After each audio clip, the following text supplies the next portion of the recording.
I was writing a novel, golf on TV. In the background, some guy was going for the green, a multi-millionaire, whether he made it or not, and the title came first. The Life of an A-Hole was a novel about a guy who got a solo record deal and decided he didn't need to be a decent human being anymore. He'd been in a band, and his bandmate had been murdered, and he'd sold his silence for a share of the money. Now he wanted a singer who didn't look retarded when he sang. No one fit the bill, so he had stepped forward, hoping he could carry off playing all unemotional, unaffected, hoping he could be cool. I had a podcast playing in the background, an audio recording I had made 48 years after Elvis died, but the two things were not connected. The first recording was simply me shouting the word, "Why?" at a photograph of me and my father, a question intercut with "He wasn't such a bad lad really," a philosophical musing I had added for contrast.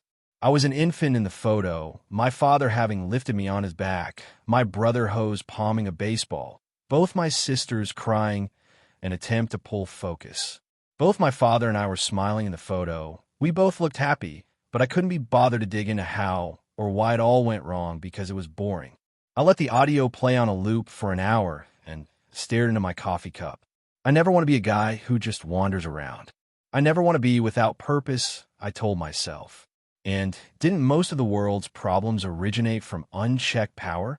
Fucked up parents in fucked up families, free to behave however they want, TV hosts, famous authors. Give a person money and attention with no real checks or balances and watch every unhealed part of them come out. I started to fondle myself, the word alone giving me significant pleasure. I turned back to the writing, committing my words to paper in a notebook with a pen as my neighbor walked past in the mews below, mummified in rolls of toilet paper, up to his old tricks.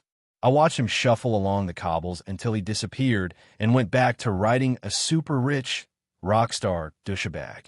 It was Pandora's box to open, but he thought none of the rules applied to him.